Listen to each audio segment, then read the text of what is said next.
بھائی اگلا سوال ہے، میں نے اپنے بچپن میں ایک ذمہ دار بریلوی عالم اور مناظر مولانا سعید احمد اسد حفظہ اللہ کی زبانی ایک واقعہ سن رکھا ہے جس کی تصدیق علی بھائی سے مطلوب ہے۔ کیا یہ واقعہ درست ہے کہ سیدنا موسیٰ علیہ السلام جب مصر سے شام کے لیے نکلے تو اپنے ساتھ حضرت یوسف علیہ السلام کا جسم مبارک بھی قبر اقدس سے نکال کر ہجرت کو روانہ ہوئے تھے؟ پلیز وضاحت فرما دیں۔ یہ جو حدیث انہوں نے بیان کی ہے نا، اس واقعے کا ذکر کیا، یہ بالکل صحیح سند سے ثابت ہے اور یہ بڑا انٹرسٹنگ واقعہ ہے۔ یہ واقعہ آپ کو المستدرک للحاکم میں بھی مل جائے گا صحیح سند کے ساتھ۔ امام حاکم نے اس حدیث کو امام بخاری کی شرط پہ صحیح کہا ہے، امام ذہبی نے بھی ان کی موافقت کی ہے۔ یہ حدیث جو ہے وہ مسند ابی یعلا میں بھی موجود ہے صحیح سند سے، صحیح ابن حبان کے اندر بھی موجود ہے۔ یہ حدیث تفسیر ابن کثیر میں بھی موجود ہے۔ تفسیر ابن کثیر میں جو سورہ الشعراء کی آیت نمبر 52 ہے نا، حضرت موسیٰ علیہ السلام کے بارے میں آتا ہے نا کہ اللہ تعالیٰ فرماتا ہے کہ ہم نے ان کی طرف وحی کی تھی، وَأَوْحَيْنَا إِلَىٰ مُوسَىٰ أَنْ أَسْرِ بِعِبَادِي إِنَّكُمْ مُتَّبَعُونَ۔ ہم نے موسیٰ کو وحی کی کہ تم راتوں رات میرے بندوں کو، وہ 6 لاکھ کے لشکر کو بنی اسرائیل کے یہاں سے لے کر نکل جاؤ، بے شک تمہارا پیچھا کیا جائے گا، یہ لوگ تمہارے پیچھے آئیں گے۔ وہ پیچھے آئے تو سمندر میں اللہ نے راستہ بنا دیا، بنی اسرائیل تو نکل گئے، اور اسی راستے میں جب فرعونی نکلنے لگے تو اللہ نے دونوں پارٹ ملا دیے، قرآن میں آتا ہے تو تباہ و برباد کر دیا۔ تو اس آیت کے کانٹیکسٹ میں یہ سورہ الشعراء پارہ نمبر 19 آیت نمبر 52 کے کانٹیکسٹ میں امام ابن کثیر اس حدیث کو لے کے ہیں جو حاکم کے اندر موجود ہے کہ نبی صلی اللہ علیہ وآلہ وسلم کسی گاؤں ایریا میں تشریف لے گئے تو وہاں پہ ایک دیہاتی شخص تھا، اس نے آپ صلی اللہ علیہ وآلہ وسلم کی مہمان نوازی کی۔ آپ بڑے خوش ہوئے، آپ نے اٹھتے ہوئے فرمایا کہ کبھی موقع ملے تو تم ہمارے پاس بھی آنا، دعوت دے دی۔ اس کے لیے تو آنر کی بات تھی۔ کچھ عرصے بعد وہ نبی الاسلام کو ملنے کے لیے آیا، آپ صلی اللہ علیہ وآلہ وسلم نے اس کی خوب مہمان نوازی کی، ایک تو بدلہ اتر گیا۔ پھر آپ نے اینڈ پہ فرمایا مانگ کیا مانگتا ہے؟ اس نے کہا یا رسول اللہ ایک اونٹ چاہیے جس پہ میں اور میرے گھر والے سواری کر لیں، ہاں اس پہ کجاوا بھی ہونا چاہیے، یعنی اچھی سیٹیں لگی ہوئی ہوں، اور 2-4 بکریاں مل جائیں جن کا دودھ دو کہ میں اپنا اور اپنا فیملی کا سلسلہ چلا لوں۔ یار اس زمانے میں بس سبسسٹنس لیول پہ یہی لائف گزارنے کا ذریعہ ہوتا تھا۔ یہ آج کل تو ہم جو لائف گزار رہے ہیں نا، یہ اس وقت کا امیر آدمی بھی نہیں گزار سکتا۔ گندم کے دانے، سال کے دانے پورے ہو جائیں، دودھ کے لیے بھیڑ بکری رکھی ہے، اللہ اللہ خیر صلاح، اور کوئی کام ہی نہیں ہے۔ یہ جو آسائشیں ہیں ان کی وجہ سے ہماری مصیبت کھڑی ہوگی۔ ایک اونٹ اور چند بکریاں مانگی، اور کس سے مانگ رہا ہے؟ اللہ کے نبی سے، جن سے آپ کچھ بھی مانگ سکتے ہیں وہ اللہ سے لے کے دے سکتے ہیں۔ تو نبی اسلام فرمایا اوے تجھ سے تو وہ بنی اسرائیل کی بڑھی اچھی رہ گئی، جس نے موسیٰ علیہ السلام سے تو اس سے بہت بڑی چیز مانگ لی تھی۔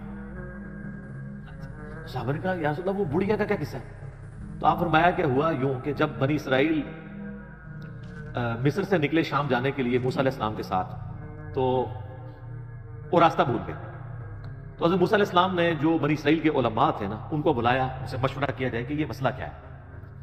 تو انہوں نے پھر بتایا کہ حضرت بات یہ ہے کہ حضرت یوسف علیہ السلام، حضرت یوسف علیہ السلام کی نسل سے تھے نا، آگے بنی اسرائیل میں سے تھے نا حضرت موسیٰ علیہ السلام، ان دونوں کے درمیان آلموسٹ 1400 سال کا فاصلہ ہے، حضرت یوسف اور حضرت موسیٰ علیہ السلام کے درمیان۔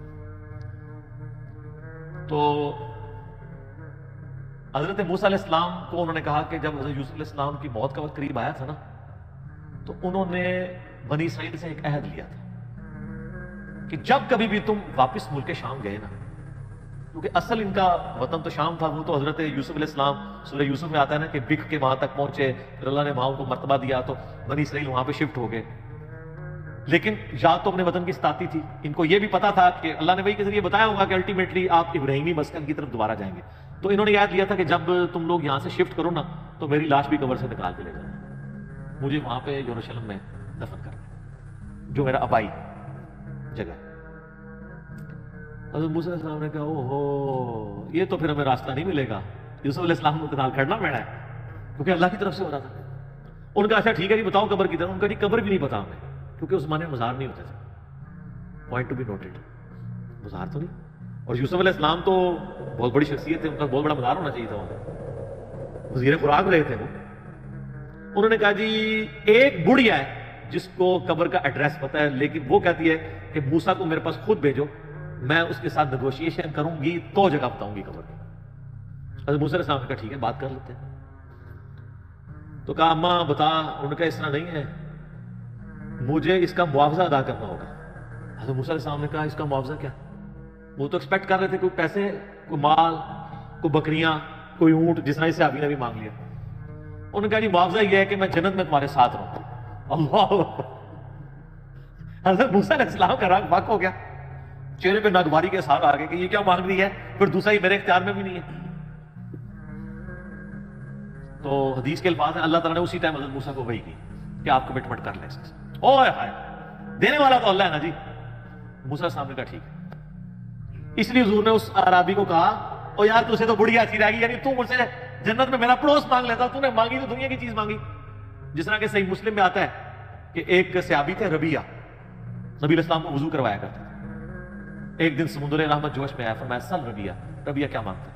وہ بھی تیاری کر کے بیٹھے تھے۔ انہوں نے کہا یا رسول اللہ جنت میں آپ کا پڑوس، ہو سکتا ہے اس واقعے کے بعد یہ ہوا ہو، انہوں نے یہ بات سنی ہوئی ہو، اہم ممکن ہے کہ میری اسیسمنٹ ہے۔ تو آپ میں اور بھی کچھ مانگ لیں، ان کا نہیں یا رسول اللہ اس کے بعد تو مجھے کچھ نہیں چاہیے۔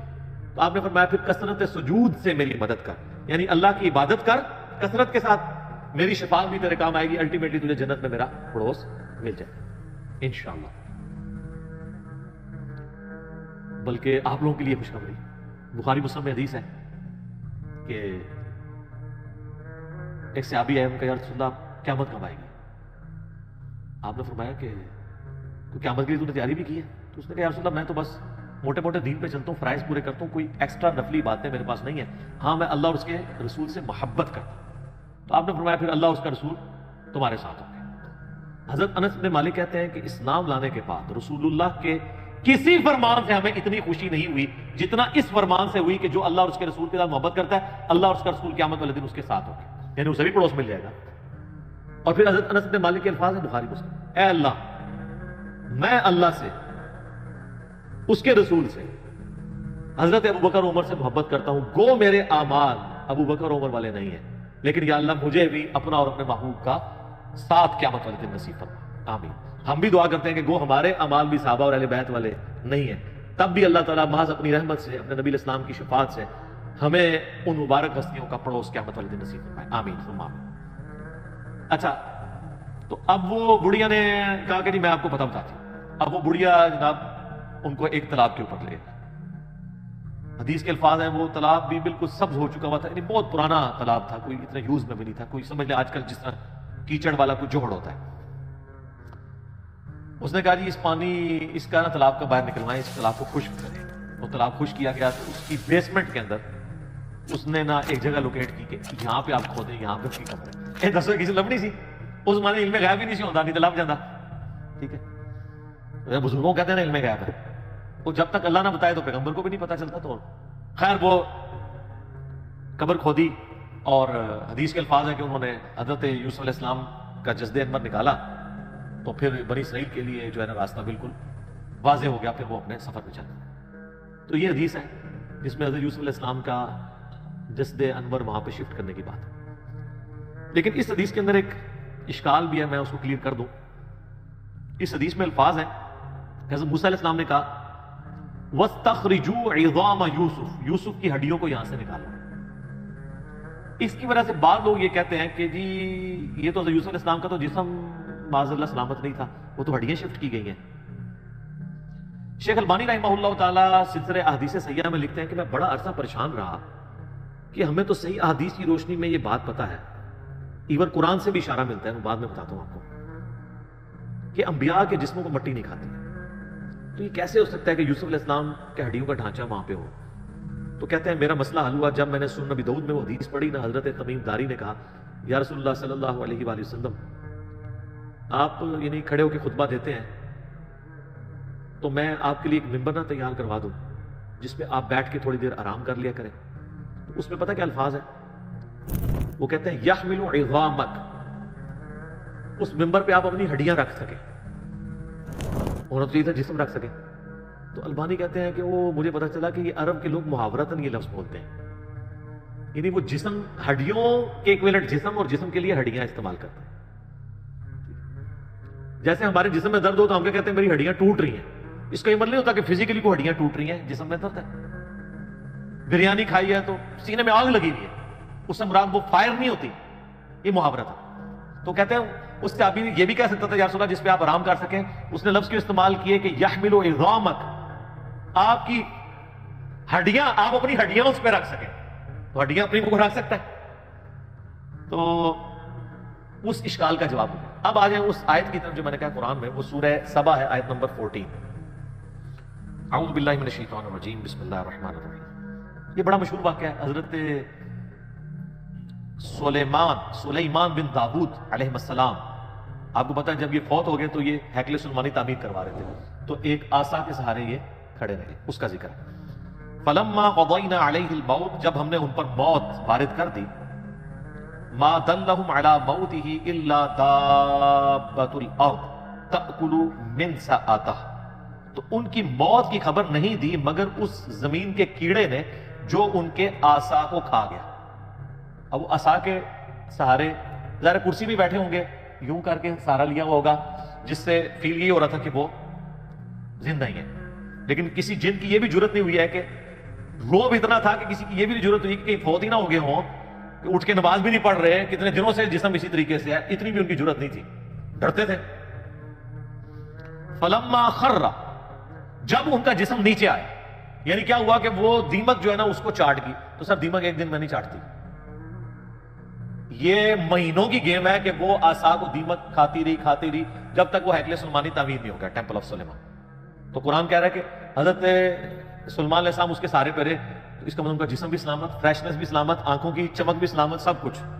ادروائز تو ان کو شک پڑ جاتا. اور اللہ نے اس چیز کا ذکر کیا ہے کہ یہ اللہ نے کیوں کروایا. اللہ کہتا ہے جیسے ہی وہ ان کا جسم نیچے آیا، اب یہاں ہونا چاہیے تھا جسم نیچے آیا تو فرشتوں نے تھام لیا. نہیں سر انجینئر زمین پہ ہی آیا، کوئی گستاخی نہیں ہوگی، بے ادبی نہیں ہوگی. تبینت الجن ان لو كانوا يعلمون الغیب، اس سے جنوں کے اوپر یہ حقیقت کھل گئی کہ اگر وہ غیب کا علم جانتے ہوتے، ما لبثوا فی العذاب المہین، تو اتنے بڑے عذاب کو نہ وہ کاٹتے کہ کتنے مہینوں سے وہ حضرت سلمان کے ڈر کی وجہ سے اتنے بڑے بڑے پتھر اٹھا کے اگلے سلمانی تعمیر کر رہے تھے. اگر ان کو پتا چلتا کہ 8-9 مہینے تو یہی کام ہو رہے ہیں.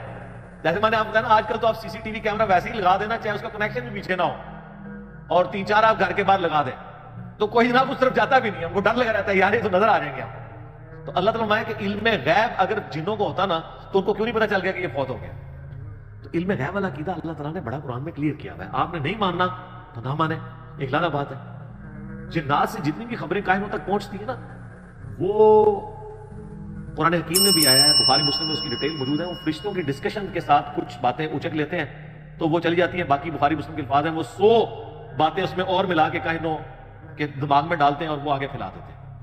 باقی جو پاسٹ ٹینس کا واقعہ اگر کوئی جن بتا دیتا ہے نا تو وہ غیب کی بات نہیں ہے، کیونکہ پاسٹ ٹینس میں جو چیز ہو چکی وہ تو علم میں آ گئی. یعنی اگر میں کہوں کہ ذوالفقار علی بھٹو پھانسی چڑھ چکے ہیں تو میرے زمانے میں تو نہیں چڑھے، میری پیدائش سے وہ پہلے چڑھے گئے پھانسی. تو یہ نہیں میں نے دیکھا ہے، لیکن یہ خبر آج کی ڈیٹ میں درست ہے. لیکن مستقبل کی خبر کوئی نہیں دے سکتا. یہاں تو ان کے سامنے تھا، ان کو نہیں پتا چلا جب تک کہ وہ نہیں. تو یہ آیت بھی اس بات کا ثبوت ہے کہ انبیاء کے جسم سلامت رہے ان کی وفات کے بعد، ورنہ تو ڈیکمپوز ہو جاتا. دو دن سے زیادہ نکالتے نہیں، اتنی بدبو آنا شروع ہو جاتی ہے. باقی اس کو سپورٹیو حدیث ہے جو سنن ابی داؤد میں، سنن نسائی میں اور سنن ابن ماجہ میں ہے، مشکات میں موجود ہے. سیدنا اوس بن اوس رضی اللہ تعالیٰ عنہ سے کہ نبی علیہ السلام نے فرمایا کہ جمعے کا دن جو ہے وہ تمہارے ایام میں سب سے بہتر ہے. اسی دن آدم علیہ السلام پیدا ہوئے، اسی دن وہ فوت ہوئے، اسی دن سور پھونکا جائے گا. تم جمعے کے دن کثرت کے ساتھ مجھ پہ درود پڑھو، بے شک تمہارا درود مجھ پہ پیش کیا جائے گا. تو صحابہ نے کہا کہ یا رسول اللہ جب آپ مر جائیں گے اور آپ کی ہڈیاں مٹی میں گھل مل جائیں گی، ذرا الفاظ سنیں. اس زمانے میں اسلام گستاخی کا فتویٰ نہیں لگاتا تھا، جواب دیے جاتے تھے. تو آپ پہ درود کیسے پیش ہوگا؟ یہ تو نیچرل پروسیس ایسا ہوگا. تو نبی علیہ السلام نے فرمایا، اب دیکھیں اس کی برکت ہوئی کہ عقیدہ بدل. آپ نے فرمایا کہ ان اللہ قد حرم علی الارض ان تاکل اجساد الانبیاء، بے شک اللہ نے اس بات کو حرام کر دیا ہے مٹی کے لیے کہ وہ نبیوں کے جسموں کو کھائے. نبیوں کے جسم مٹی نہیں کھائے گی، وہ ان کی وفات کے بعد بھی قبروں میں سلامت رہے.